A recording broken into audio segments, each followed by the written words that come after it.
હરે કૃષ્ણ કૃષ્ણ કૃષ્ણ હરે હરે હરે રામ રામ રામ હરે હરે.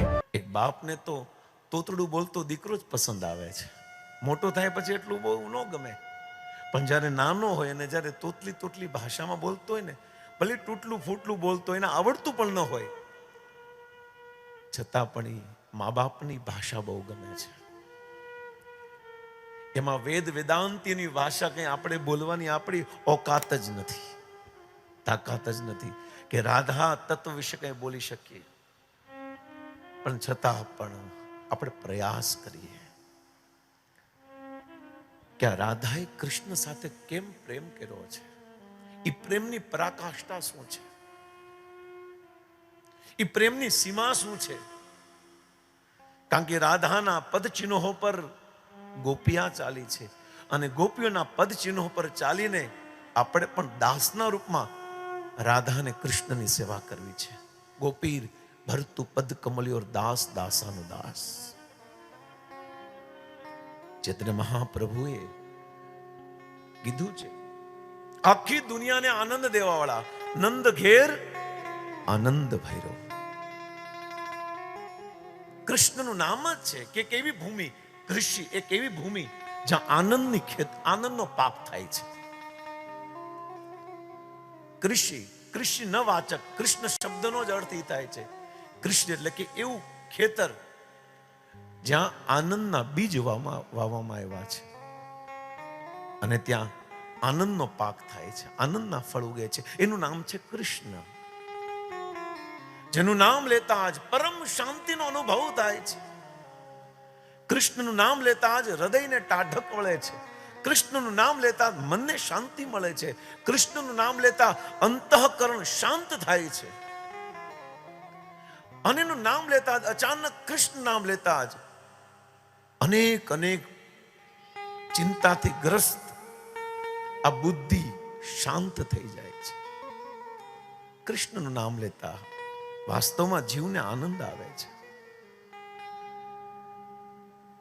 એક પ્રશ્ન ઉભો થાય કે ભગવાનનું નામ લેવાથી જીવને આનંદ આવે છે, ભક્તને આનંદ આવે છે, પણ ક્યારે પ્રશ્ન પૂછો કે ભગવાનને શેમાં આનંદ આવે છે? આપણે તો એક કન્ક્લુઝન નીકાળ્યું કે ભક્ત ભગવાનનું જ્યારે નામ લે ને ત્યારે ભક્તને ખૂબ આનંદ આવે છે. એ ભગવાનના નામમાં એટલી મીરાબાઈ પાગલ થઈ જાય કે ઝેર પીવે છતાં એને ભાન નથી રહેતું. ખબર નથી આ નામમાં શું શક્તિ છે.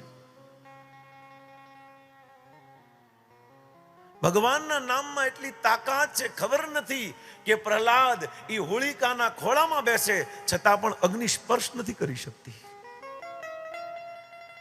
વરદાન તો હોલિકાને હતું, પ્રહલાદને નહોતું.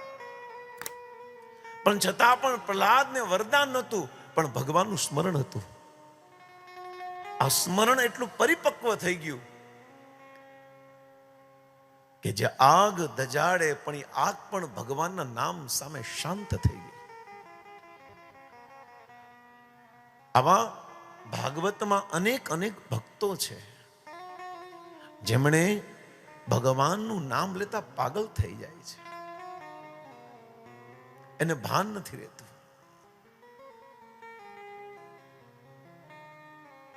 તો ભગવાનના નામ લેવાથી ભક્તોને આનંદ થાય છે. તો એક પ્રશ્ન ઉભો થાય, તો ભગવાનને કઈ રીતે આનંદ પ્રાપ્ત થાય, કઈ રીતે આનંદ મળે? એનો જવાબ, કૃષ્ણનું નામ લેતા આખા જગતને, ભૂમંડળને, ત્રિભુવનને આનંદ થાય છે, પણ જ્યારે કૃષ્ણ રાધાનું નામ લે છે તો કૃષ્ણ પણ આનંદમાં આવી જાય છે.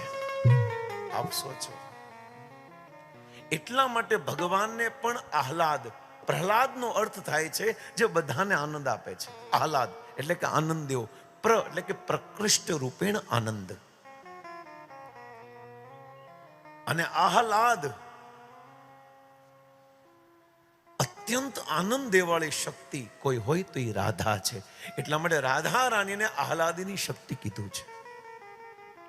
અને ચૈતન્ય મહાપ્રભુ એ જ વાત કરી છે, આહલાદીની સાર પ્રેમ, પ્રેમ સાર ભાવ.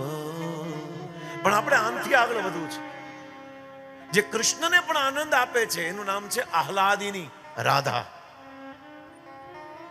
એનો મતલબ વિચારો કે આખી દુનિયા કૃષ્ણનું નામ લેતા આનંદ મળે છે અને કૃષ્ણને રાધાનું નામ લેતા આનંદ મળે છે, તો આપ સોચો તો જે વ્યક્તિ રાધાનું નામ લે તો આને કેટલો આનંદ મળે છે. એટલા માટે જ્યારે આપણે આ મહામંત્ર બોલીએ છીએ ને, હરે કૃષ્ણ કૃષ્ણ કૃષ્ણ હરે હરે, હરે રામ રામ રામ હરે હરે, તો જે હરે શબ્દ છે ને એ રાધા રાણીને સંકેત કરે છે. कृष्ण को हम बाद में पुकारते हैं, પણ પહેલા કોને પુકારીએ છીએ? હરે. હરે યાની હરે શબ્દ હરા શબ્દથી બન્યો છે. અને હરા શબ્દ ક્યાંથી બન્યો છે? હરિથી. આ શબ્દ સાંભળો છે, હરિ. સંસ્કૃતમાં હરિનો અર્થ થાય છે સર્વ પાપ હરતી ઇતિ હરિ. જે બધા પાપોને હરી લે આને શું કહેવાય છે? હરિ.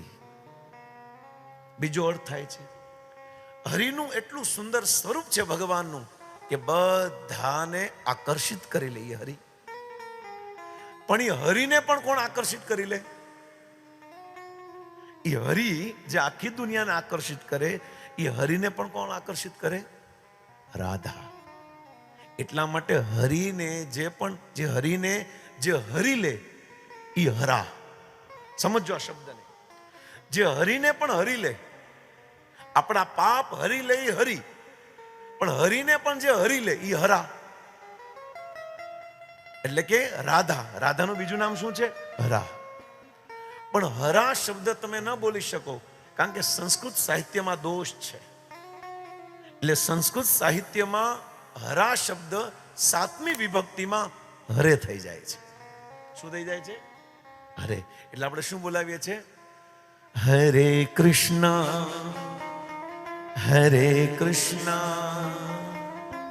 કૃષ્ણ કૃષ્ણ હરે હરે, હરે રામ રામ રામ હરે હરે. તો જ્યારે આપણે મહામંત્ર ગાઈએ છીએ તો આ હરે શબ્દ અર્થાત રાધાને જ બોલાવીએ છીએ. પણ આહલાદિનીનો સાર, આ આહલાદિની શક્તિનો પણ સાર શું છે? તો કે છે પ્રેમ. રાધા રાણીને ભગવાન જે શક્તિ છે, શક્તિ દ્વારા ભગવાનને શું મળે છે? પ્રેમ. અને આ પ્રેમનો પણ સાર, આપણે પ્રેમ શબ્દ સાંભળ્યો છે, અને આ પ્રેમ શબ્દ તો સમાજમાં બહુ બોલાય પણ છે.